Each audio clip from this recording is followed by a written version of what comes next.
the Dead Sea Scrolls.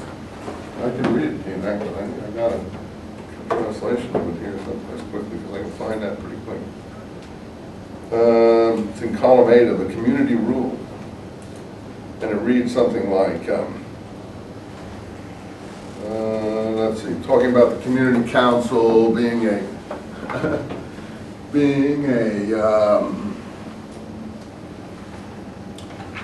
let's see, being a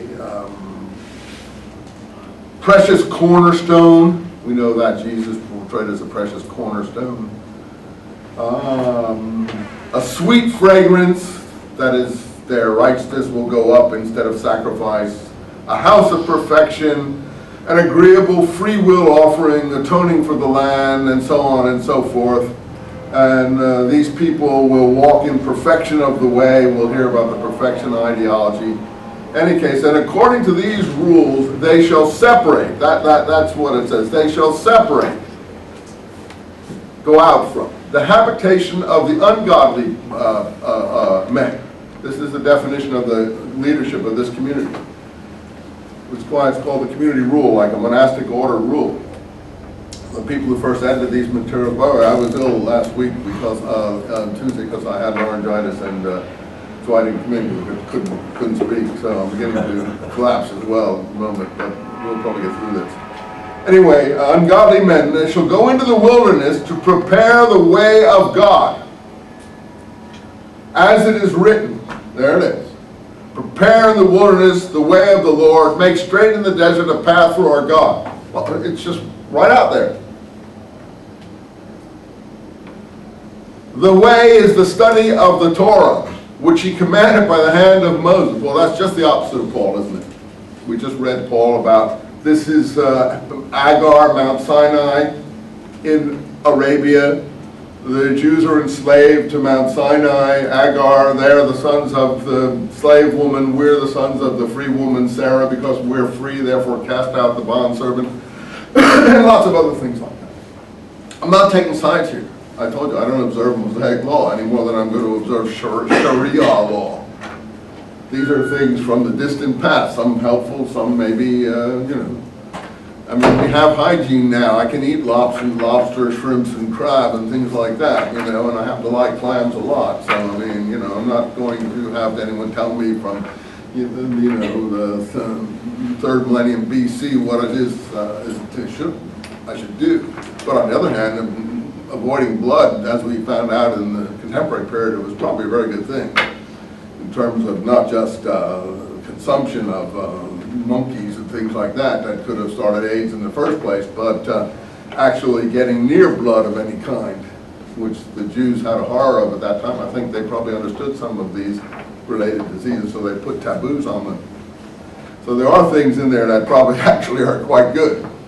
Turns out that circumcision is more protective against diseases of that kind, and they're trying to reinstitute it in Africa and places like that because of the issues of well, hygiene is difficult for males. I'm not arguing good or bad here. I'm just trying to explain that I think there are things in the law that probably go back to very old remedies that people were trying to institute in a taboo type sense. You see.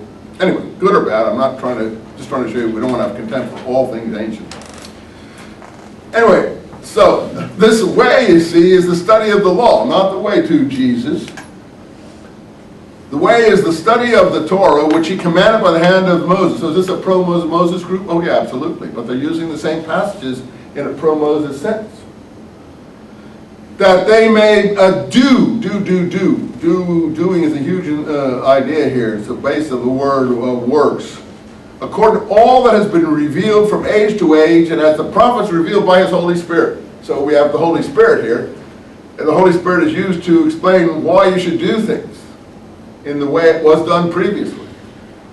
You follow me? I'm not trying to say this inspiring, I'm just trying to give you a different...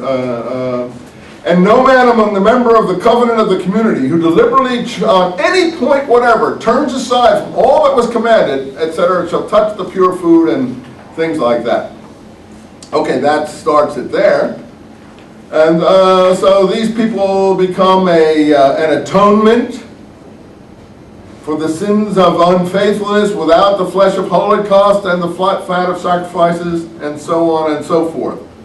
Let's see if I can find it. And then it repeats it over here. He shall separate, judge every man according to his spirit. He shall conceal the teaching of the law from the men of lying, but he shall impart true knowledge and righteous judgment to those who have chosen the way. This is the leader of the community. They shall walk perfectly together in all that was revealed to them. This is the time for the preparation of the way in the wilderness. Again, repeated a second time. He's preparing. He's talking about the Messiah. I know. Let me finish the podium. For this is, he's not talking about anything yet that we can be familiar. I'm just showing it's a parallel thing. This is the time for the preparation of the way in the wilderness, and he shall teach them to do all that is required at that time, and to separate from all those, so you separate, who have not turned aside their way from ungodliness. And he shall be a man zealous for the law, whose time is for the day of vengeance. And he shall be a man zealous for the law. No, this is a bad translation. And zealous for the day of vengeance. And zealous for the day of vengeance. Well, it's a very aggressive group, very militant group. And there's no, by the way, pacifism here. It's not peaceful. As scenes contemplating their navels, as it's usually presented to. It's a very aggressive, Bin Laden almost mentality. I'm not trying to say that it's good or bad. I'm just trying to show you what it is. The interpretation has been pretty skewed. Well, that's just another one there, which has all of the kinds of text. There is another one here. It's called the Habakkuk commentary. There were certain commentaries on different prophets. So, for instance, here's another famous one. If you know anything about Christianity, and most of you do. It's got in another document called the War of the Sons of Light Against the Sons of Darkness. It talks about how God is going to join their ranks in this final apocalyptic war against all evil. How God is going to, and then it sings to God this thing, and truly the battle is yours, the power is thine, it is not ours. Our strength, the power of our hands, we accomplish no mighty deeds except by your power and by the might of your greatness. Thou hast taught us from ancient times, saying, a star will rise out of Jacob,